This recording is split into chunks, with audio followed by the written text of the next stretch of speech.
Olá, alunos, a paz do Senhor Jesus Cristo a todos. Hoje nós vamos dar início à nossa videoaula na lição 4, do módulo 4. Nós vamos falar sobre as instruções práticas para a conduta no reino. A conduta no reino, de acordo com Mateus capítulo 6, é resguardar-se contra a falsa piedade, na distribuição de esmolas, na oração e no jejum. Eu gostaria que vocês estivessem lendo comigo na sua Bíblia, capítulo 6, do versículo 1 até o versículo 18. Nós vamos falar dessas três etapas, né? A distribuição de esmolas, a oração e no jejum. Acompanhem comigo na sua Bíblia. Então vamos lá. Continuação do Sermão da Montanha. Nós vamos ler esmolas, oração e jejum. No capítulo 6, versículo 1, diz assim: Guardai-vos de fazer a vossa esmola diante dos homens, para serem vistos por eles. Aliás, não tereis galardão junto de vosso Pai que estás no céu. Quando, pois, deres esmolas, não faças tocar trombeta diante de ti, como fazem os hipócritas nas sinagogas e nas ruas, para serem glorificados pelos homens. Em verdade vos digo que já receberam o seu galardão. Mas quando tu deres esmola, não saiba a tua mão esquerda o que faz a tua direita, para que a tua esmola seja dada ocultamente a teu Pai, que vê em segredo, te recompensará publicamente. Então, Jesus ele estava nos ensinando aqui que quando a gente fizer algo para alguém, para a gente não querer ser reconhecido pelo homem, né? Porque tudo que nós fazemos em oculto glorifica a Deus, né? Glorifica ao Pai. E assim nós seremos recompensados pelas coisas ocultas que fazemos, pois só o Pai ele vê e nos recompensará. E Jesus diz aqui que o nosso galardão, né, a gente já recebeu. A gente já recebeu do Senhor o nosso galardão por fazer as coisas para Ele. E no versículo 5 diz, quando nós orarmos, né? Vamos acompanhar comigo? E quando orares, não sejas como os hipócritas, pois se comprazem em orar em pé nas sinagogas e às esquinas das ruas, para serem vistos pelos homens. Em verdade vos digo que já receberam o seu galardão. Mas tu, quando orares, entra no teu aposento e, fechando a tua porta, ore a teu Pai que está em oculto, e teu Pai que vê secretamente te recompensará. Glória a Deus, né? O Senhor, ele diz para nós, quando nós orarmos, orar em secreto, fechar a porta do quarto, né? Falar somente com Deus, porque tem aqueles que oram, que clama, que grita, né? Eles fazem para que as pessoas verem eles fazendo algo. Só que o Senhor, ele quer algo mais secreto, né? Que nós possamos falar somente com o Senhor. Não fazer como aqueles hipócritas que ficam gritando na sinagoga, falando do jeito deles, para serem vistos pelas pessoas e ser exaltado pelas pessoas, né? Então, Jesus ele falou aqui para a gente entrar no nosso aposento, fechar a porta e orar ao nosso Pai que está em oculto. E orando, não useis de vãs repetições, como os gentios que pensam que por muito falarem serão ouvidos. Né? Tem aqueles também que lê a Bíblia toda, que fala a Bíblia toda, mas eles ficam repetindo as mesmas coisas. E são coisas que eles não praticam. Eles querem ensinar as pessoas, só que eles não praticam o que eles aprenderam. E no versículo 8 diz assim: não vos assemelheis, pois, a eles, porque vosso Pai sabe o que vos é necessário, antes de vós lhes pedirdes. Portanto, vós orareis assim: Pai nosso que estais no céu, santificado seja o teu nome. Venha o teu reino, seja feita a tua vontade, assim na terra como no céu. O pão nosso de cada dia nos dá hoje. E perdoa-nos as nossas dívidas, assim como nós perdoamos aos nossos devedores. E não nos induzas à tentação, mas livra-nos do mal, porque teu é o reino, é o poder e a glória para sempre. Porque se perdoardes aos homens as suas ofensas, também o vosso Pai Celestial vos perdoará a vós. É o versículo 14. No versículo 11, né, que nós lemos a oração do Pai Nosso, do versículo 9 até o versículo 13, nós lemos a oração do Pai Nosso. O Pai Nosso, ele foi um modelo de como nós entrarmos na presença do Senhor, né? Orar ao nosso Pai em secreto. É um modelo de oração, de como nós fazemos essa oração. No versículo 14, nós já estamos lendo sobre perdoar as ofensas, perdoar aquele que nos ofende, né? Que nós, às vezes, somos julgados, somos ofendidos, mas Deus, ele fala para nós perdoar, assim como ele perdoou a cada um de nós, né? Que ele morreu na cruz por cada um de nós. Ele foi injuriado, ele foi injustiçado, mas mesmo assim ele nos perdoou, e morrendo na cruz para nos salvar. No versículo 16 diz assim: e quando jejuardes, não vos mostreis contristados, como os hipócritas, porque desfiguram os seus rostos, para que os homens parece que jejuam. Em verdade vos digo, já receberam o seu galardão. Porém tu, quando jejuares, unge a tua cabeça e lava o teu rosto, para que não pareceres aos homens que jejuas, mas a teu Pai que está em oculto, o teu Pai que vê em oculto te recompensará. Até o jejuar também. Quando nós formos jejuar, né? Fazer aquela cara de triste, como que se tivesse, eu estou jejuando ao Senhor, para que as pessoas percebam. Porque tudo que nós lemos, que o Senhor Jesus nos ensinou, aqui nós estamos fazendo o quê? Tudo ao Pai. Então, os homens não precisam saber, né? Como dar esmolas, como jejuar, como orar. Então, nós estamos fazendo para o nosso Pai e não para as pessoas. Então, quando é feito ao Pai, que fique em secreto, porque Ele diz que em secreto Ele nos recompensará, né? Temos o capítulo 6, do versículo 1 ao versículo 18. E nós aprendemos sobre a distribuição das esmolas, a oração e o jejum, né? E nós vamos ver em Mateus capítulo 6, versículo 19 ao versículo 24, não adorar as riquezas. Acompanhem comigo na sua Bíblia. Mateus 6, capítulo 6, versículo 19 até o versículo 24. O tesouro no céu, o olho puro, os dois senhores, a ansiosa solicitude pela nossa vida. Olha o que Jesus diz: não ajunteis tesouros na terra, onde a traça e a ferrugem, contudo, consomem, e onde os ladrões minam e roubam.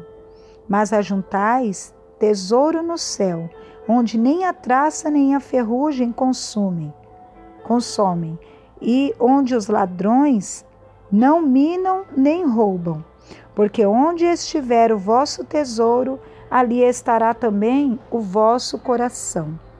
A candeia do corpo são os olhos, de sorte que, se todos os seus olhos forem bons, todo o seu corpo terá luz.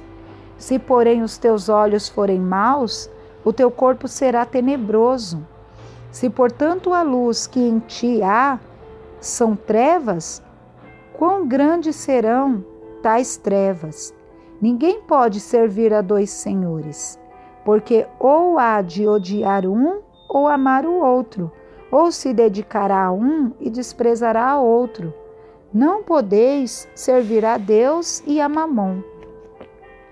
O Senhor Jesus nos ensina para que nós não venhamos a juntar coisas na terra.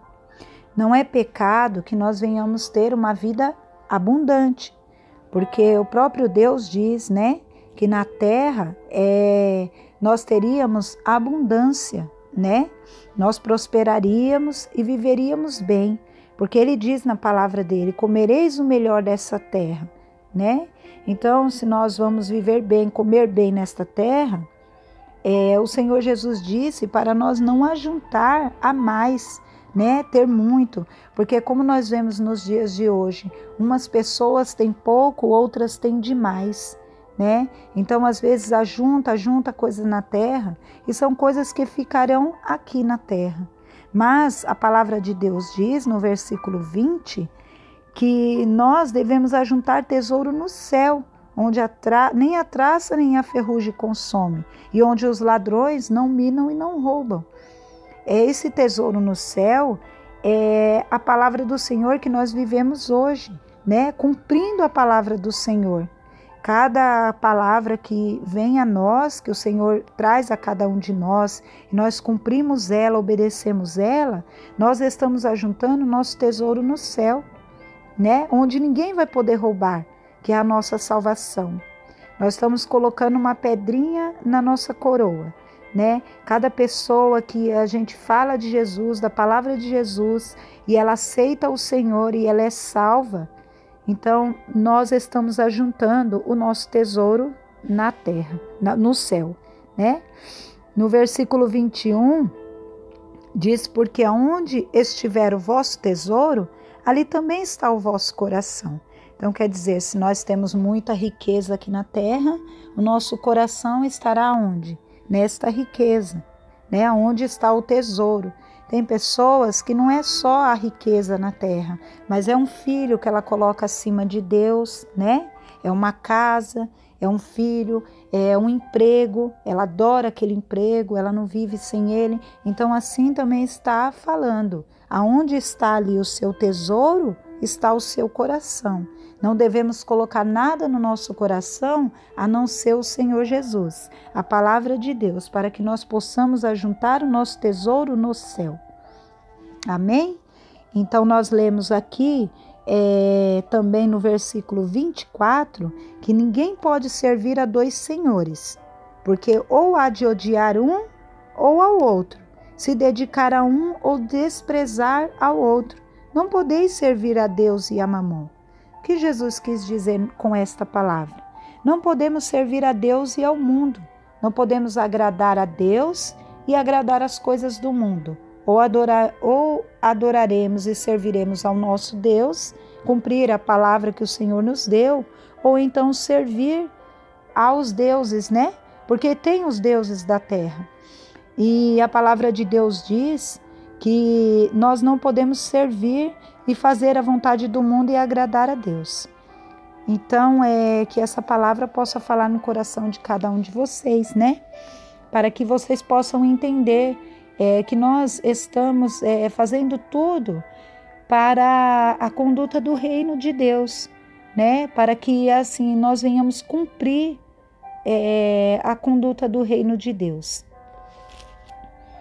Vamos ler agora em Mateus, capítulo 6, versículo 25 até o versículo 34, que diz que nós não podemos andar ansiosos. Amém?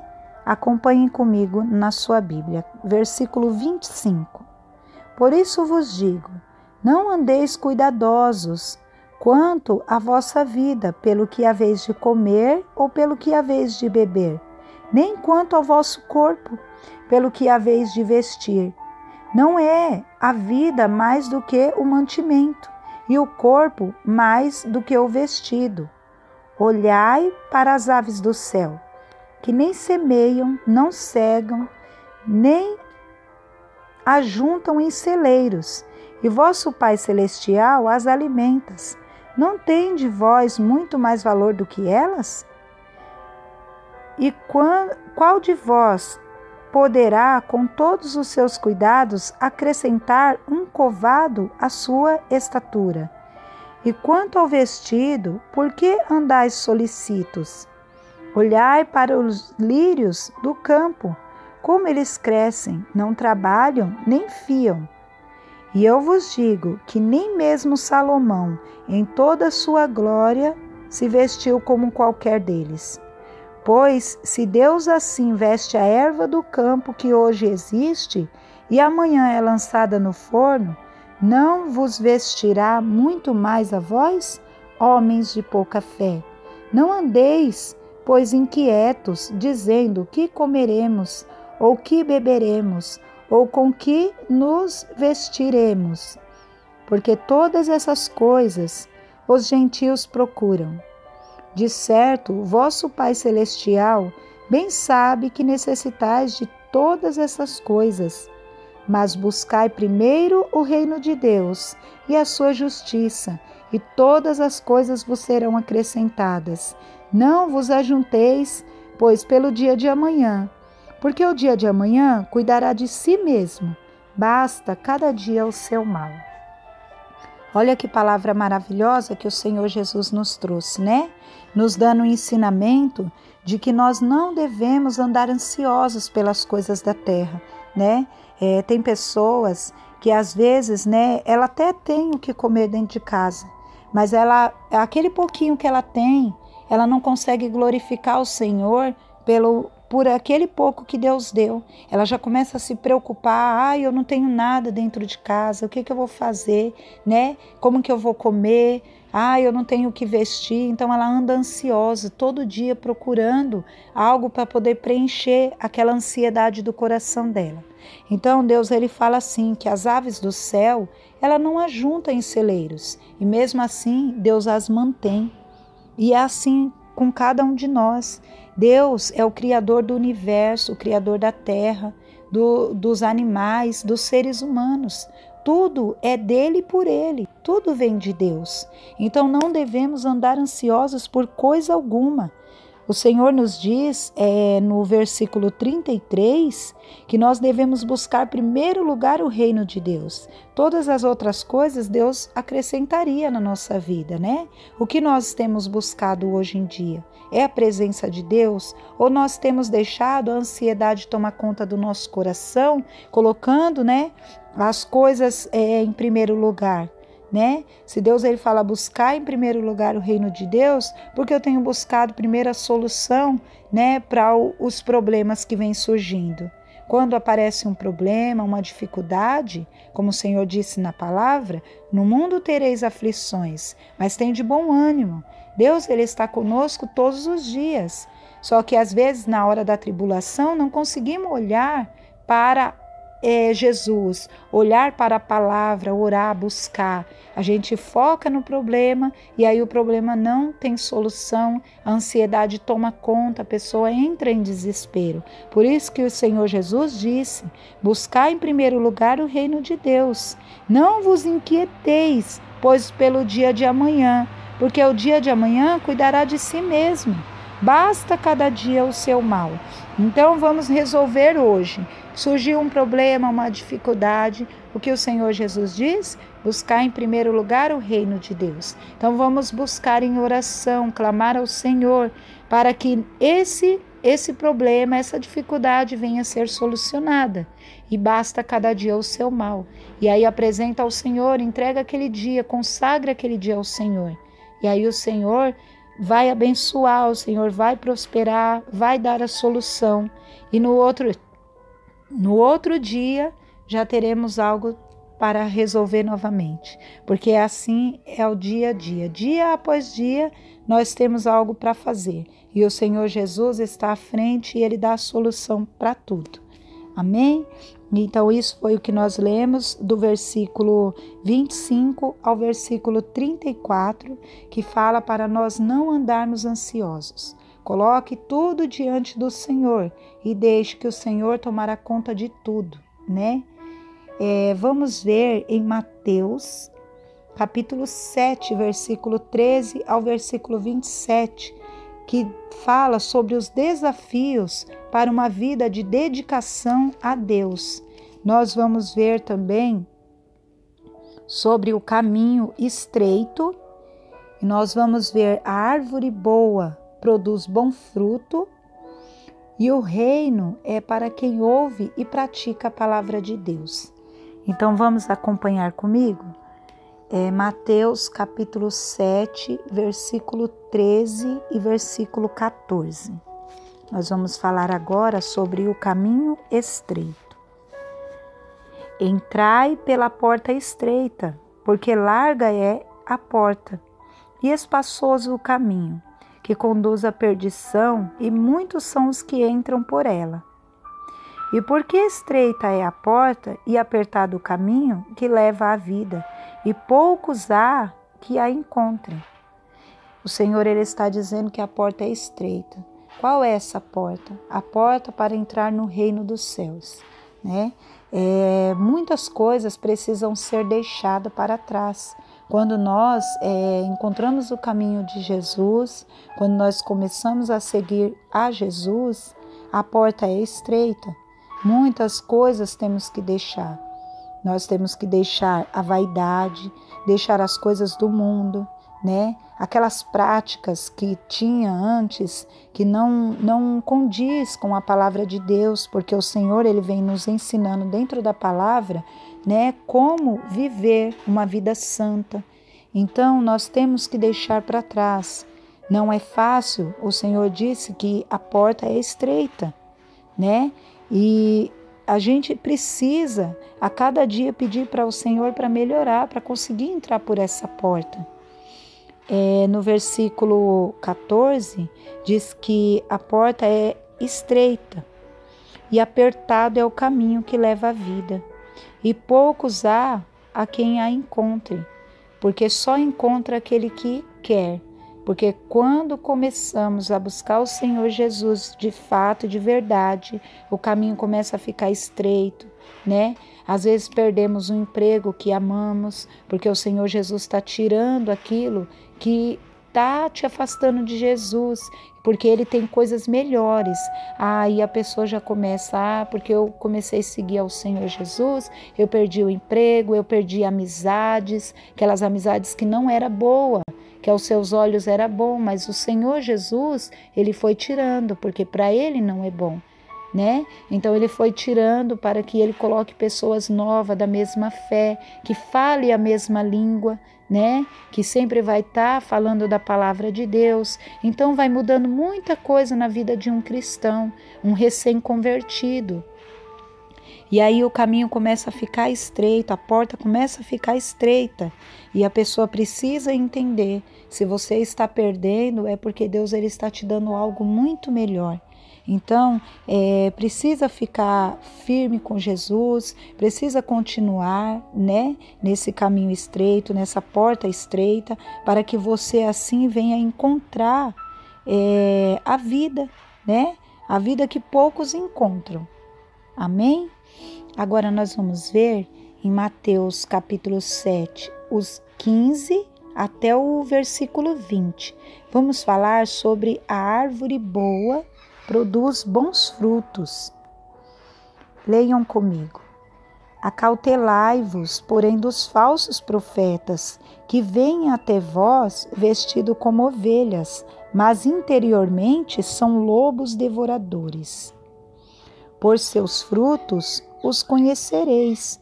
Porventura, colhem-se uvas dos espinheiros, ou figos dos abrolhos? Assim, toda árvore boa produz bons frutos, e toda árvore má produz frutos maus. O que o Senhor Jesus quis dizer para nós? É que nós conheceremos as pessoas boas e as pessoas que não são boas. No reino de Deus, temos pessoas que praticam a palavra de Deus e têm uma vida de santidade com Deus. Porém, também vamos encontrar pessoas que não têm essa vida de santidade. E nós vamos conhecer ela pelos frutos, se ela pratica a palavra de Deus, se ela vive da palavra. Se é uma pessoa que fala mal das pessoas, que ela sempre está contra o que é feito no reino de Deus, né, na congregação. Se é uma pessoa que, como nós aprendemos lá no capítulo 6, né, que ela não ajuda o próximo, ela não dá esmolas, ela não faz orações, né, ela não tem uma vida com Deus. Vai aparecer os frutos, porque Deus ele diz assim que quando uma pessoa ela é batizada, a velha criatura fica para trás. Então ela deixa aquela velha criatura, ela tem uma nova vida com Cristo. E depois do batismo, do conhecimento da palavra de Deus, ela tem uma vida diferente. Só que tem pessoas que ela continua a praticar as mesmas coisas, então ela não nasceu de novo. Então nós vamos encontrar pessoas assim, que ela não tem os frutos bons. E no versículo 16 diz que nós conheceremos. Porque pode de colher uva de um espinheiro? Ou você pode tirar figo dos abrolhos? Não. A palavra de Deus também diz que da mesma fonte, não pode jorrar água doce e água salgada.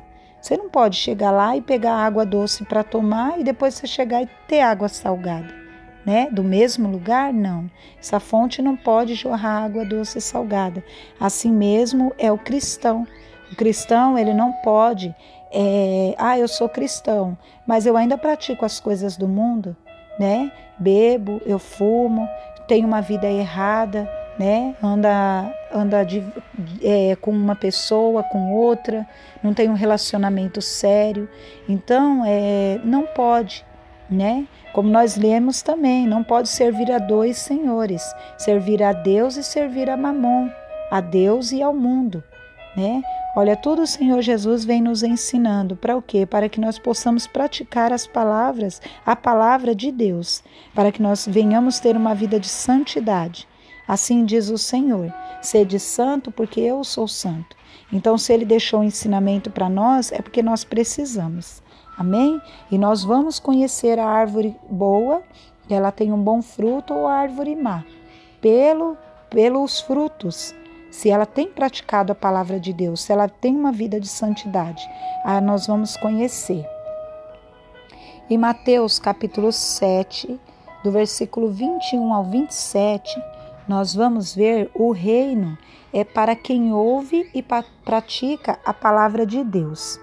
Vamos acompanhar comigo? No versículo 21. Mateus 7, versículo 21. Nem todo o que me diz Senhor, Senhor, entrará no reino dos céus, mas aquele que faz a vontade de meu Pai que estás nos céus. Muitos me dirão naquele dia, Senhor, Senhor, não profetizamos a nós em teu nome? E em teu nome não expulsamos demônios? E em teu nome não fizemos muitas maravilhas? E então lhes direi abertamente, nunca vos conheci, apartai-vos de mim, vós que praticais a iniquidade. Todo aquele, pois, que escuta estas minhas palavras e as pratica, assemelhá-lo-ei ao homem prudente, que edificou a sua casa sobre a rocha. E desceu a chuva, e correram rios, e assopraram ventos, e combateram aquela casa, e não caiu, porque estava edificada sobre a rocha. E aquele que ouve essas minhas palavras, e as não cumpre, compará-lo-ei como homem insensato, que edificou a sua casa sobre a areia. E desceu a chuva, e correram rios, e assopraram ventos, e combateram aquela casa, e caiu, e foi grande a sua queda. Olha só como a gente aprende, né, com o Senhor Jesus. Como o Senhor Jesus nos ensinou que o reino dele é para aqueles que ouvem e praticam a palavra de Deus. Como nós lemos, né, um pouquinho antes sobre os frutos. Os frutos bons, eles vão aparecer. Eles irão aparecer conforme a pessoa pratica a palavra, né? Jesus, ele disse assim, que ele vai assemelhá-lo a pessoa que pratica a palavra de Deus, aquele que faz a vontade do Pai que estás nos céus. Mas aquele que não faz a vontade do Pai, aquele que não tem uma vida de santidade, que não pratica a palavra de Deus, naquele dia que clamar o Senhor, no dia, né, no grande dia, que vai ser o dia que o Senhor Jesus virá buscar os filhos dele, ele vai clamar ao Senhor. E ele vai dizer, mas nós profetizamos em teu nome. Em teu nome nós expulsamos demônio, em teu nome nós fizemos muitas maravilhas. Só que o Senhor vai falar abertamente, eu nunca vos conheci. Por quê? Porque ele viveu uma vida de iniquidade, ele praticava a iniquidade da terra, ele não soube separar, né? Como separar o bom e o mal. Ele não soube servir a Deus, ele serviu a Mamon, ele serviu as coisas do mundo. Tudo que era iniquidade, ele continuou ouvindo a palavra, mas ele não praticou.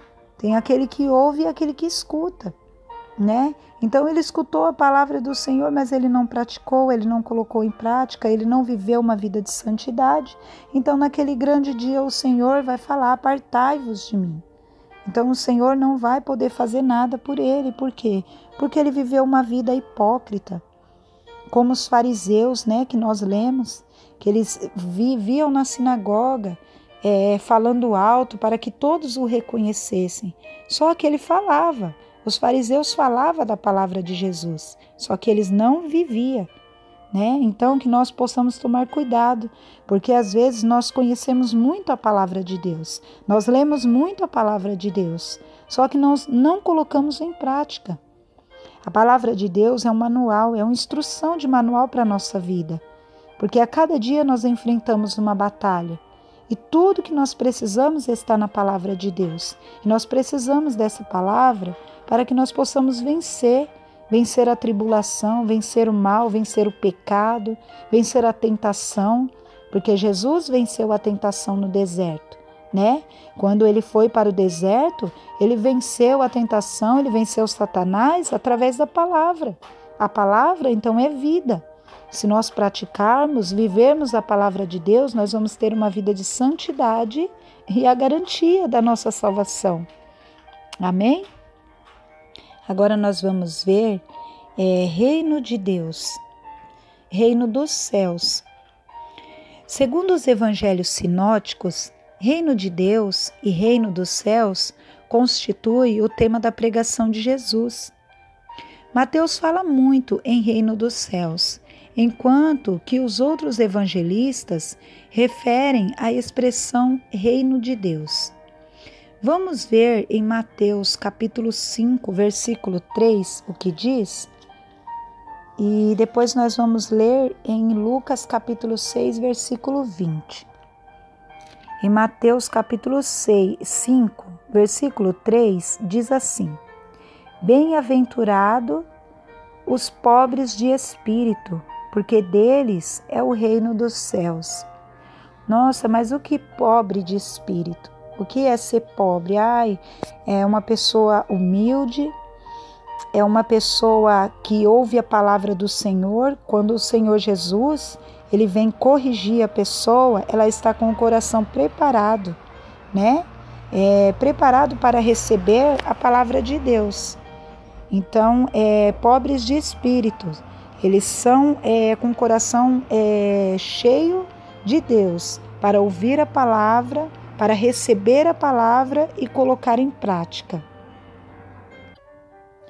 E levantando ele os olhos para o céu, para os seus discípulos, dizia: Bem-aventurados vós, os pobres, porque vosso é o reino de Deus.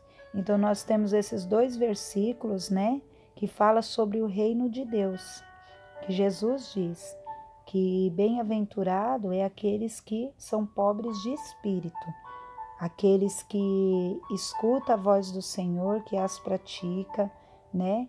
Eles serão bem-aventurados porque vosso é o reino. Então, nós fazemos a vontade do Senhor e o nosso reino é de Deus. Amém? Reino de Deus aparece muitas vezes na Bíblia. Não quer dizer o mesmo que reino dos céus. Vamos ver a diferença fundamental entre eles? O reino de Deus é espiritual. Está escrito no livro de João, capítulo 18, versículo 36. Eu gostaria que vocês acompanhassem comigo na sua Bíblia, amém? Para nós vermos qual a diferença, né, do reino de Deus espiritual. Capítulo 18, versículo 36. Respondeu Jesus: o meu reino não é deste mundo. Se o meu reino fosse deste mundo, pelejariam os meus servos, para que eu não fosse entregue aos judeus, mas agora o meu reino não é daqui. Então nós vemos que o Senhor Jesus estava falando, né, espiritualmente.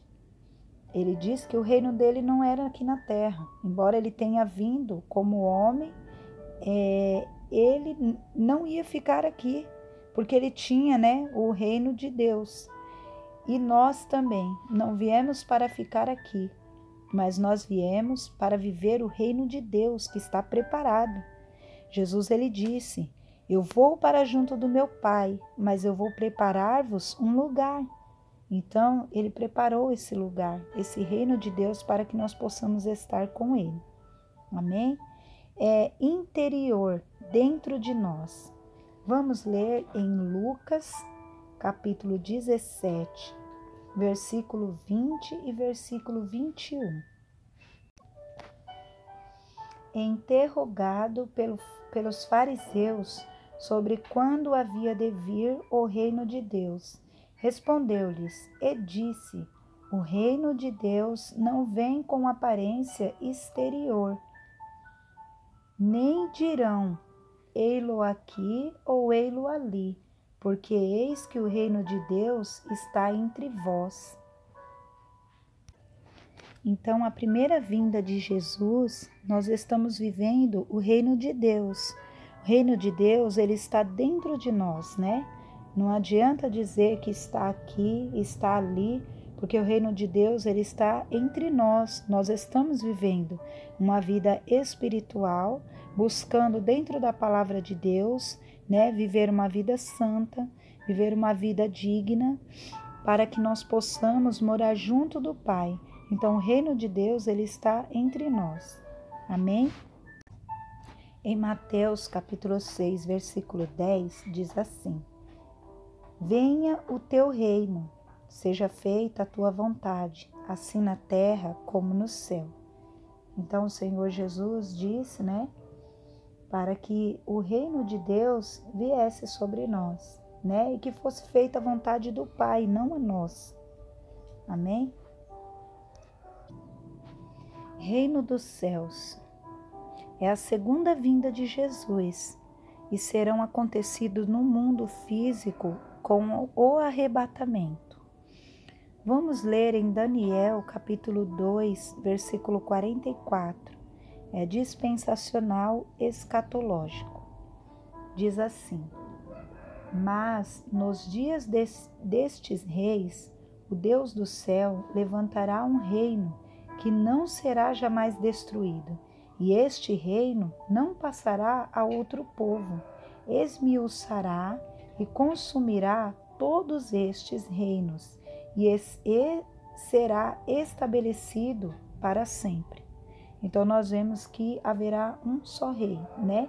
Deus, ele vai levantar e esse reino passará por outro povo, vai consumirá todos estes e vai ter um reino só. E esse reino estabelecerá para sempre. Então nós vemos que será a segunda vinda de Jesus, né? que vai vir o Senhor Jesus, vai acontecer o arrebatamento, né? E vai ter um reino só, que é o reino dos céus, o reino de Deus. Amém?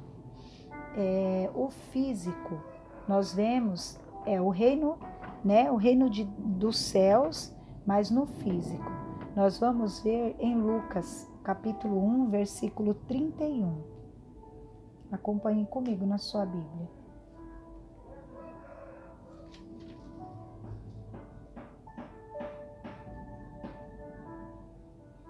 E eis que em teu ventre conceberás e darás à luz a um filho, e pôr-lhes-ás o nome de Jesus. Este será grande e será chamado Filho do Altíssimo, e o Senhor Deus lhe dará o trono de Davi, a seu pai, e reinará eternamente na casa de Jacó, e o seu reino não terá fim. Então nós vemos que o reino dos céus, né, como nós diz, vai acontecer o arrebatamento, né? Jesus, ele vai arrebatar todos aqueles que são os filhos dele. Então aqui Jesus ia vir, é o físico, Jesus ia vir ao mundo, né, para que aconteça o reino dos céus, para que Jesus arrebate os filhos dele. Visível está em Salmos 145, versículo 11 até o versículo 13. Falarão da glória do teu reino e relatarão o teu poder, para que façam saber aos filhos dos homens e as tuas proezas e a glória da magnificência do teu reino. O teu reino é um reino eterno, o teu domínio estende-se a todas as gerações. Então nós vemos que o Senhor Jesus, ele estava visível para todos. Todos viram que o Senhor Jesus será o reino eterno, né? O domínio dele estava se estendendo por todas as gerações. Todos estavam conhecendo a Jesus.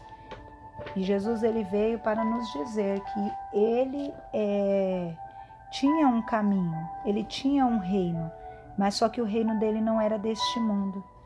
A vida dele não era deste mundo. Amém?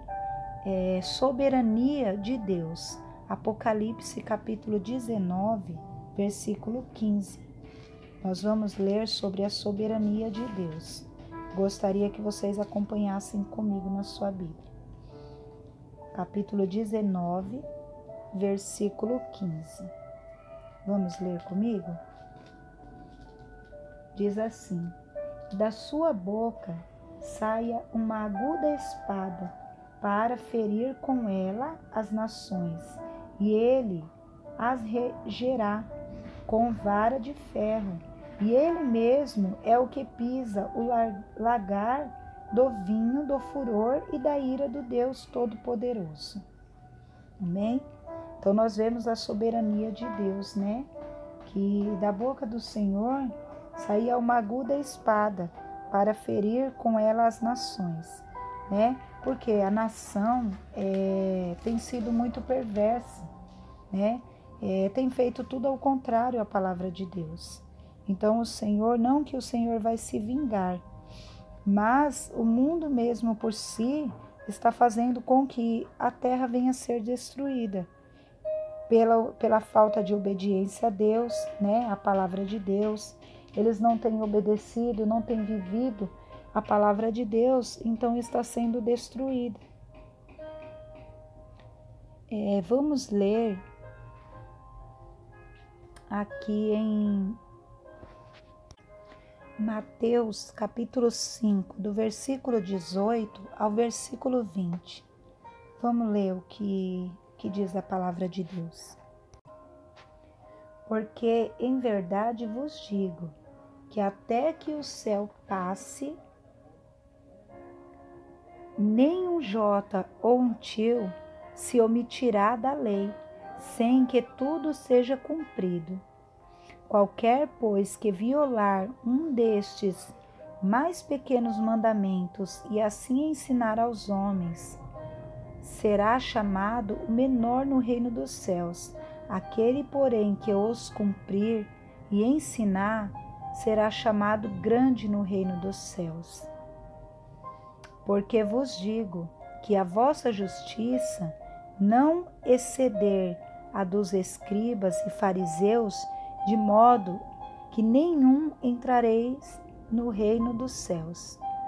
Então o Senhor Jesus nos diz, né, que se nós fizermos igual os fariseus faziam, né, que Jesus chamou os fariseus de hipócrita, porque eles ficavam na sinagoga pregando, falando da palavra de Deus, mas eles não viviam. Então, se nós formos como esses fariseus, nós vamos ser pequenos no reino de Deus. Mas aqueles que cumprir as palavras de Jesus, que ensinar as pessoas a cumprir a palavra de Jesus, no reino de Deus, no reino dos céus, ele será grande, né? Para o Senhor ele será grande. Por quê? Porque ele está fazendo a vontade do Pai. O reino dos céus, ele terá a sua plenitude no milênio, quando Jesus reinará com os seus filhos e filhas. A igreja, na dispensação atual, é um pedacinho do reino dos céus, sendo que um milênio, além do reino se estabelecer na terra, Deus também irá reinar no coração de todos os homens e mulheres. Podemos dizer que os dois reinos se fundiram. Deus reinará por meio de Cristo, visivelmente no mundo e invisivelmente no coração das pessoas. Assim, o reino dos céus é a parte do reino de Deus. Em Mateus capítulo 13, nós encontramos uma série de parábolas proferidas por Jesus acerca do reino dos céus. Em Mateus capítulo 13, versículo 41, diz assim: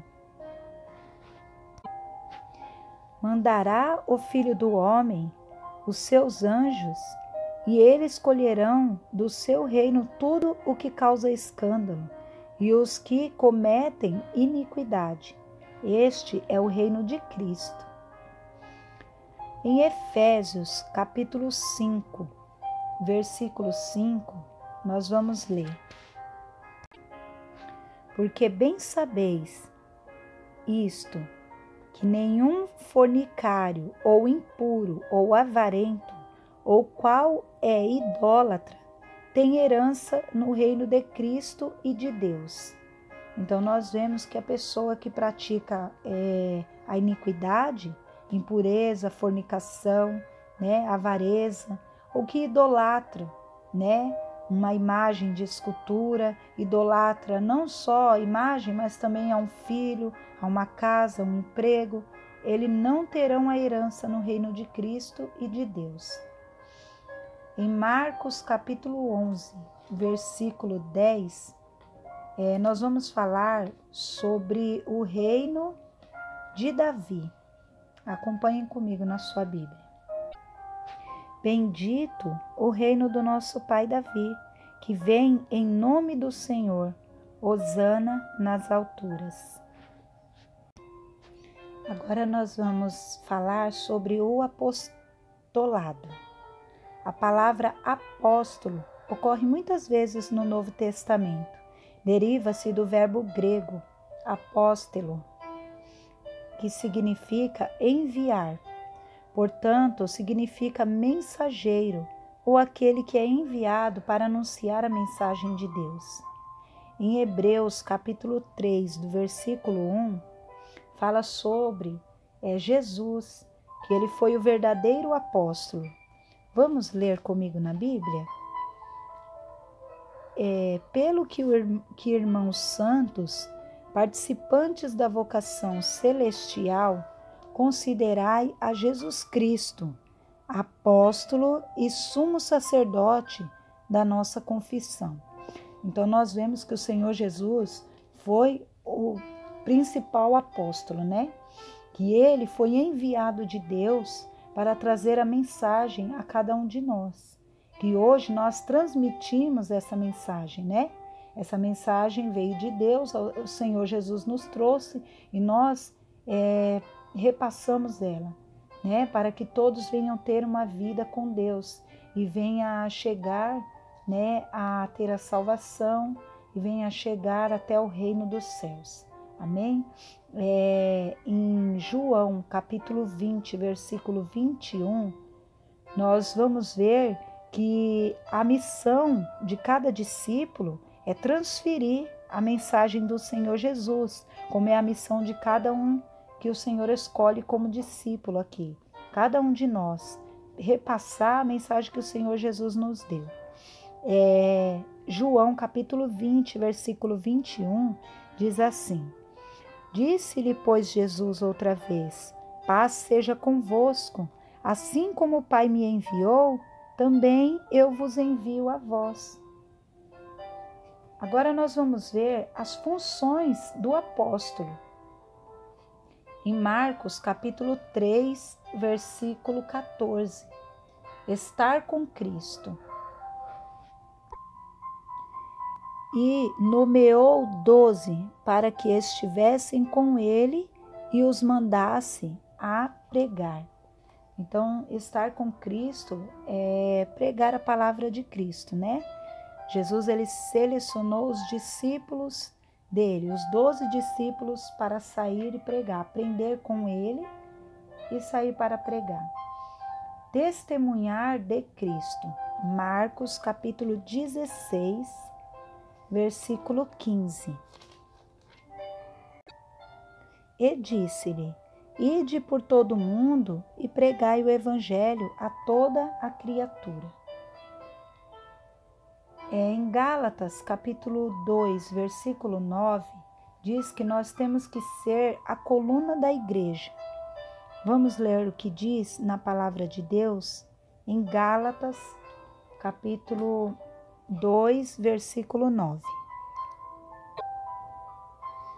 E conhecendo Tiago, Cefas e João, que eram considerados como as colunas, a graça que se me havia dado, deram-nos as detrás em comunhão comigo e com Barnabé, para que nós fôssemos aos gentios e eles a circuncisão. Julgar com Cristo. Em Mateus capítulo 19, versículo 28.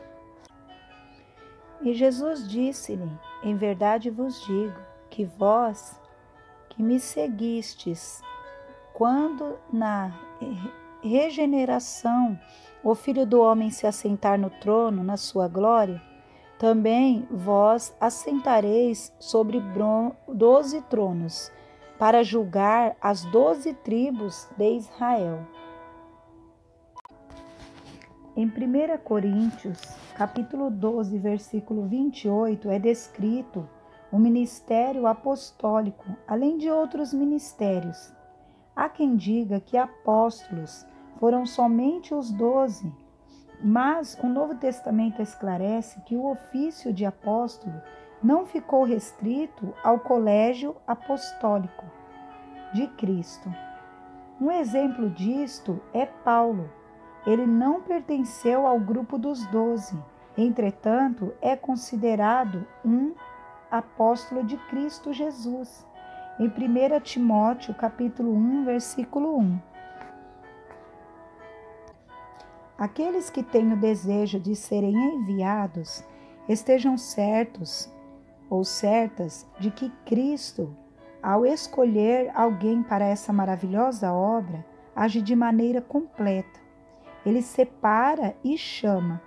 Nós vamos ver em Gálatas capítulo 1, versículo 1, versículo 15. Mas, quando aprove a Deus, que desde o ventre de minha mãe me separou e me chamou pela sua graça. Em Mateus capítulo 4, versículo 19, diz que a pessoa, quando ela é escolhida por Deus, ela é preparada. Ele prepara a pessoa para que ela venha fazer a obra do Senhor. Mateus capítulo 4, versículo 19. E disse-lhes: Vinde após mim, e eu vos farei pescadores de homens. Então eles, deixando logo as redes, seguiram-no. Então nós vemos que o Senhor Jesus, ele prepara a pessoa antes, né? Ele está chamando, venha após mim, né? Que eu vou fazer pescadores de homens. Quer dizer, nós vamos ganhar muitas pessoas para o reino de Deus. Ele envia a pessoa. Está em Mateus capítulo 10, versículo 5. Jesus enviou estes 12 e lhe ordenou, dizendo: não ireis pelo caminho das gentes, nem entrais em cidades de samaritanos. Então o Senhor, ele enviou. O que é chamar e enviar? Ele enviou e ele disse que não era para ir para o caminho errado, por outro caminho, nem entrar na cidade de samaritanos, né? Era para poder andar na palavra de Deus, fazer o que ele estava mandando. Assiste em Mateus capítulo 28, versículo 20. Ensinando-as guardar todas as coisas que eu vos tenho mandado, e eis que eu estou convosco todos os dias até a consumação dos séculos. Amém. Pode-se dizer que o sermão de ordenação dos apóstolos está em Mateus capítulo 10, do versículo 5 ao versículo 42. Jesus envia seus discípulos, mas adverte a respeito das dificuldades a serem encontradas. Devemos ter a certeza de que Deus está conosco em tempos de aflição. Além disso, o sofrimento do tempo presente são pequenos, comparados à glória futura que há de ser revelada em nós. João capítulo 16, versículo 33 e Romanos capítulo 8, versículo 18. Nós vamos ler também sobre os dois caminhos. A palavra caminho, que é estrada, trilho, vereda, é muitas vezes usada nas Escrituras em sentido metafórico. Vejamos abaixo alguns significados da palavra caminho no Antigo Testamento. Êxodo capítulo 33, versículo 13. Agora, pois, se tenho achado graça aos teus olhos, rogo-te que, agora, me faça saber o teu caminho, e conhecer-te-ei, para que ache graça aos teus olhos, e atenta que esta nação é o teu povo.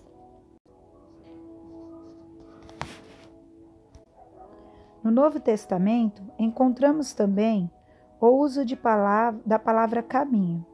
Jesus, como parte do Sermão da Montanha, propôs àqueles ou aquelas que os escutavam a escolha do caminho da vida, em Mateus capítulo 7, versículo 13 e 14.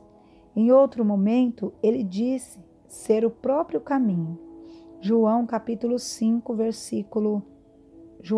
14, versículo 5 e versículo 6. Jesus não admitiu o meio termo. Ninguém poderia servir a dois senhores. As duas árvores, a que produz bom fruto e a que produz maus frutos, que é frutos ruins. As duas casas, dois tesouros, céu ou inferno, dois caminhos. A igreja primitiva designou a si mesma caminho. O uso desse termo em relação ao povo de Deus vem desde o Antigo Testamento, que está escrito no livro de Isaías, capítulo 40, versículo 3. Como foi dito, Jesus Cristo afirmou ser o caminho. João, capítulo 14, versículo 6. Essa passagem indica que ele é o sumário de tudo quanto o caminho significa em relação a Deus. O novo nascimento. O vocábulo, anotem, seguido do verbo nascer, usado em João capítulo 3, versículo 3 até o versículo 7, significa do alto, de novo, ou seja, Jesus propõe que Nicodemos nasça do alto, ou de novo. Trata-se de, tanto para Nicodemos quanto para a mulher samaritana, um novo nascimento espiritual, de uma nova natureza em Cristo Jesus. Para o jovem rico ou para os seus discípulos, a necessidade era a mesma de nascer de novo. João capítulo 1, versículo 11 até o versículo 13, nos deixa claro esse assunto. A doutrina do novo nascimento. A doutrina do novo nascimento ou regeneração tem raízes no Antigo Testamento. Ezequiel capítulo 11, versículo 19, do versículo 36 e 26. E se encontra em todo o Novo Testamento, traduzido por expressões como arrependimento e conversão, vivos dentre os mortos, ser nova criatura, ser vivificado, ser despido do velho homem e revestido do novo homem, lavagem da regeneração, ser chamado das trevas para a sua maravilhosa luz, participar da natureza divina, participação da família de Deus como filho ou filha de Deus, passar da morte para a vida, nascer da água e do Espírito. É importante perceber que existe uma diferença entre o nascimento e o batismo. O novo nascimento não é sinônimo de batismo. Pode acontecer de uma pessoa ter passado pelo novo nascimento sem ainda ter sido batizada e vice-versa. O ser humano morto espiritualmente, está escrito em Romanos capítulo 5, versículo 12, ele necessita de uma natureza espiritual vinda de Deus, que significa nascer de novo. Com uma natureza espiritual, a nova natureza não é mérito humano, mas um ato direto e misericordioso de Deus. Em 2 Coríntios capítulo 5, versículo 17, para sermos nova criatura, basta-nos a aceitação de Cristo Jesus como nosso Senhor, além do desejo de nos tornarmos diferente do que somos. João capítulo 1, versículo 12. Os resultados do novo nascimento implicam, assim, a mudança de vida e novas experiências espirituais, filiação a Deus, a habilitação do Espírito Santo, libertação do pecado e da morte, vitória sobre o mundo, prática da justiça e amor cristão. O fato de, em muitas igrejas, haver pessoas que não dão um bom testemunho e que vivem à margem do Evangelho reside em que não terem passado pelo novo nascimento. E aqui nós vamos terminando mais uma lição para a glória do nosso Pai, né? Nós aprendemos sobre as instruções práticas para a conduta do reino de Deus, né? Que o reino de Deus, nós sabemos, né?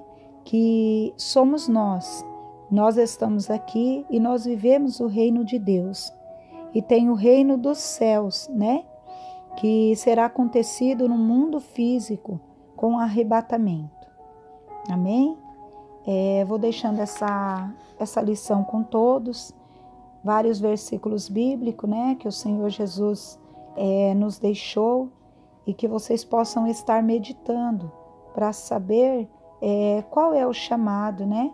Porque o Senhor, Ele está separando e chamando todos os discípulos, né? Para serem enviados a fazer o que Ele fez aqui na terra, né? Ele diz que nós faríamos as obras que Ele fez e ainda maiores. Então, que nós possamos estar preparados para fazer a vontade de Deus, né? Para exercer o que o Senhor Jesus nos ensinou e ensinar a muito, formar discípulos para o Senhor Jesus. Amém? Deus abençoe a todos e até a próxima aula em nome do Senhor Jesus.